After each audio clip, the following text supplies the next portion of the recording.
Hello. It's finally Friday, and I'm here, and I'm waiting to see a confirmation that you're there. Here you come. So that means you're here too. And I'm glad. It's a beautiful, warm June day, June the 12th. Year 2020.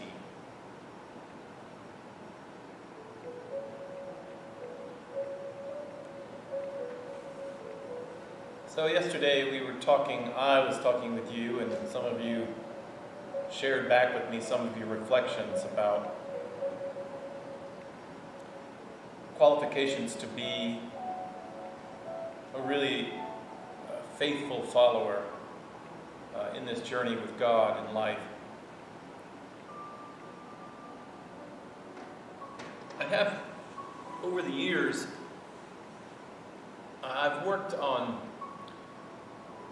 trying to translate the biblical story. And I don't mean going from the Hebrew to the Greek to the English or to all the other languages. I mean to translate it in terms of trying to deliver it in a way that it is as accessible to us as it was to those who lived it, who lived those previous times. I keep working on trying to make it more simple because I'm a simple man. And besides, that's what I am likely able to carry around with me. A few years ago, churches being under the influence of marketing campaigns, really big change in churches, congregations, synagogues, everybody. The communities that had gathered for years, got together, did what they did, and then went home, were being challenged with the fact that they needed to do a self-look.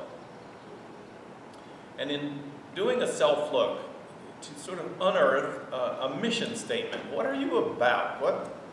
What is this community about? How does it know when it's doing what it's called to do or what it wants to do? And how does it know when it's not? So that two things, so it could line up its mission to what it wanted to be or thought it was going to be. And all the sociological sciences came to bear, surveys, all kinds of things. And behind it was driven a marketing.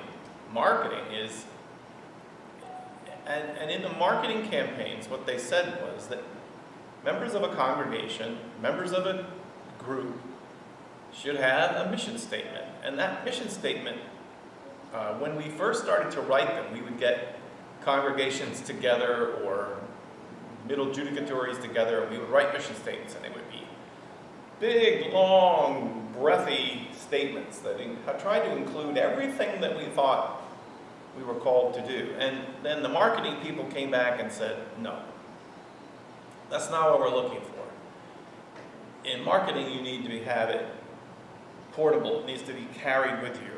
The greatest example of it is Nike's work to produce a whole of their mission in 2 little words or 3 little words.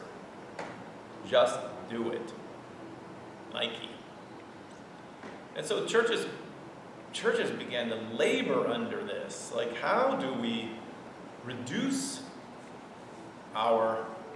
the complexity of all that we do, and that different churches do, and that some do and some don't?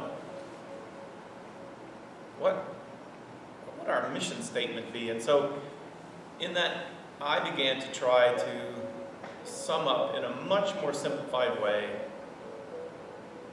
the narrative that I hear when I read the Bible. What is the voice that's calling? What is the mission of God? What is the mission of God in the world? And you know, the Bible starts very familiar. It starts with creation, beauty.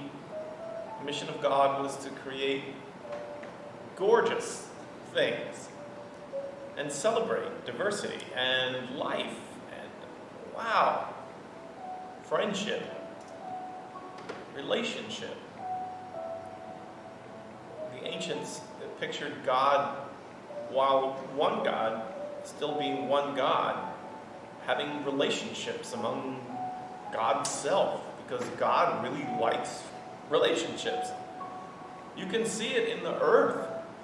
The relationships of molecules and atoms and electrons, those relationships produce a billion of other kinds of relationships. The relationships that are holding the roof up on this sanctuary, and the relationships to the ground, which is holding the foundation. Everywhere around us, there are things related to each other and that exist because of relationships. This is God.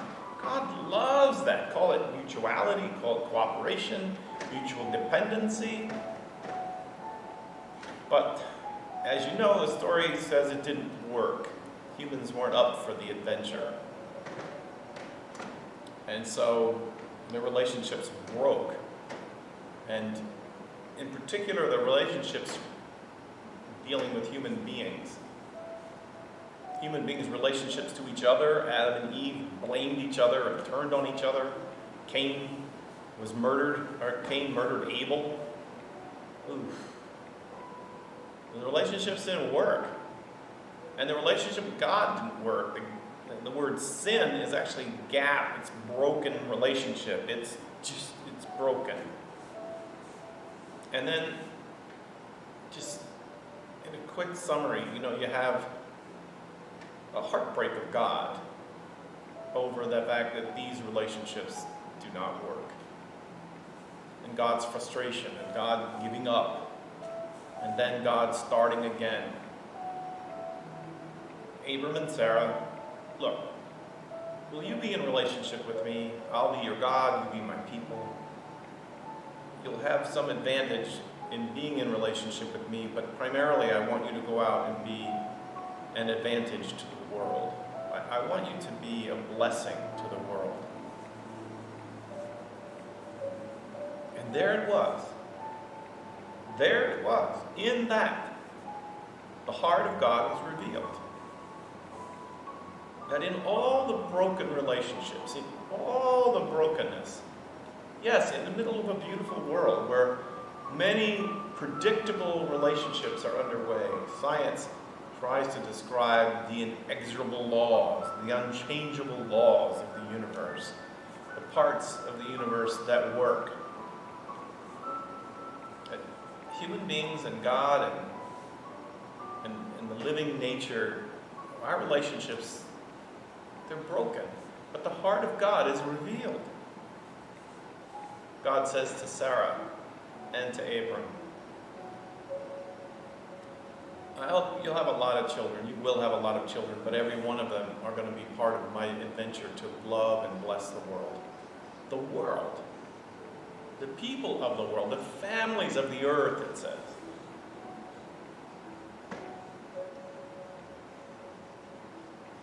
So, here we are, so many years later.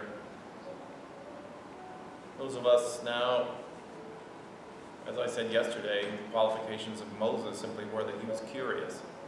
He was willing to follow his curiosity. And in following his curiosity, he picked up a thread of a relationship with a God he didn't know prior to that. And began to hear the continuation of God's call to be a blessing to the families of the earth. The promise was not to any congregation or any race or any religion that said, you make me your God and, I'll make you my people and you'll be strong and invincible and then you'll rule the world. No. It's a mission from the word go. It's an engagement. The world is broken. There are heartaches and hurts and addictions and poverty, some as a result of some action and some just upon us.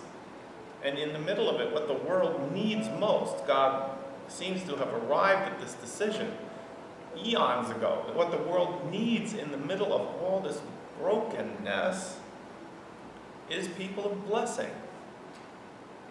A blessing. A cup of water if you're thirsty. An advocate if you have to go to jail. or to court. A minister of grace, when grace probably isn't due.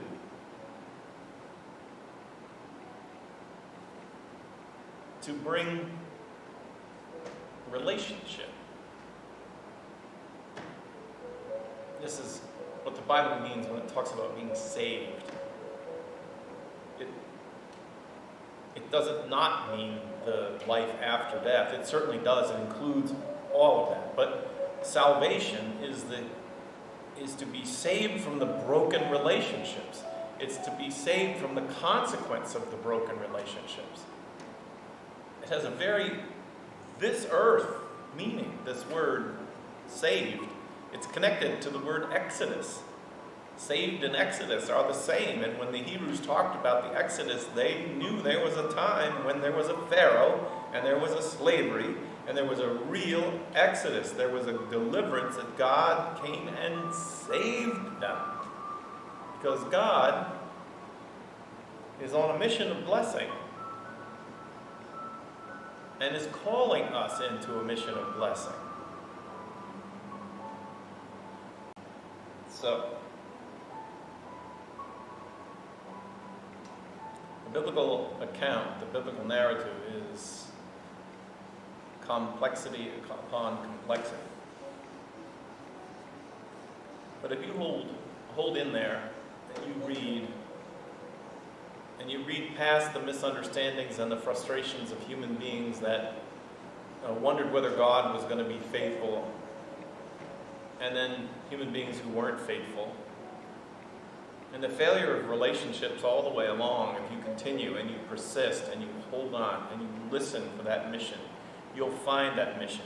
You'll find that mission is there, like the rhythm of a drum. God seeking to bless the families of the earth with life and hope and strength. God seeking to bring to the earth the blessing of grace, but not some mystical grace far off in some other world.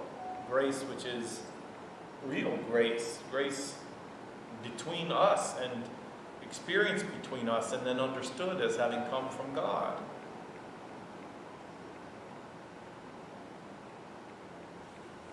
So, what's your mission?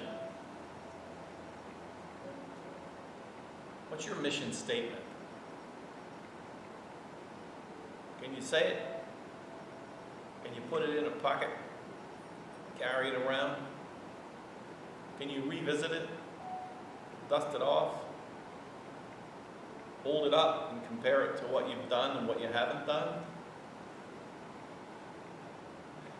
We were driven by marketing. We were told that if we could distill our mission, that then we could work better to invite others to come and join in, because they would know more about our mission and they could look at it and decide if that was their mission too. And thereby churches would grow, and they would grow not just in numbers, but they would grow in focus, and they would grow in discipline and in accomplishments, in work. What's your mission? I mean, some of you have had to do this, right? You had to market yourself for a job. My objectives are,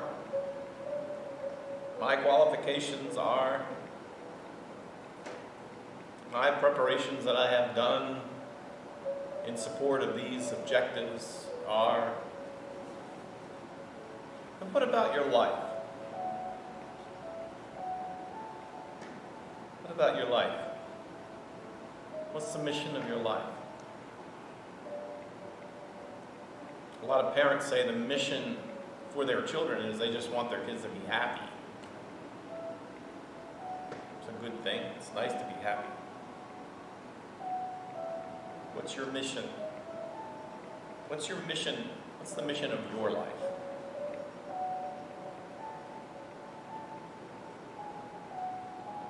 If you're curious and you hear the beckon of God calling you, you might investigate a little bit what what your life might be like if it was linked up with the mission of God in the world. And then first you might want to learn a little more of what God's mission in the world is. Sometimes it looks like it's not clear.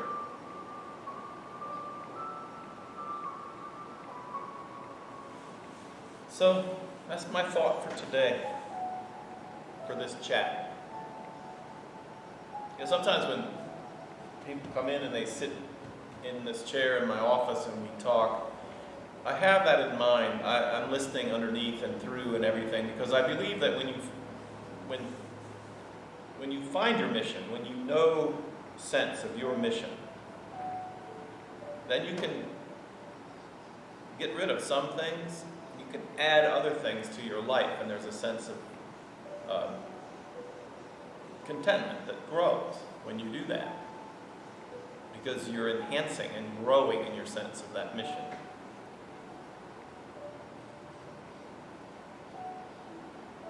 You have a sense of your mission, and you know, it doesn't matter what age you are. I talk a lot to young people about, you know, finding what it is you want to do in life. The mission of life is as important to discover to the very young as it is to the very old. Sometimes when our abilities fall away, our awareness of our life's connection to our mission falls away. I'm going to pray for your mission of your life, especially as it's connected to God's mission to bless the families of the earth. Big, lofty words, but short enough to carry. Just like Nike, just do it. Do what? What's your mission? What's our mission? It's a good time to consider it.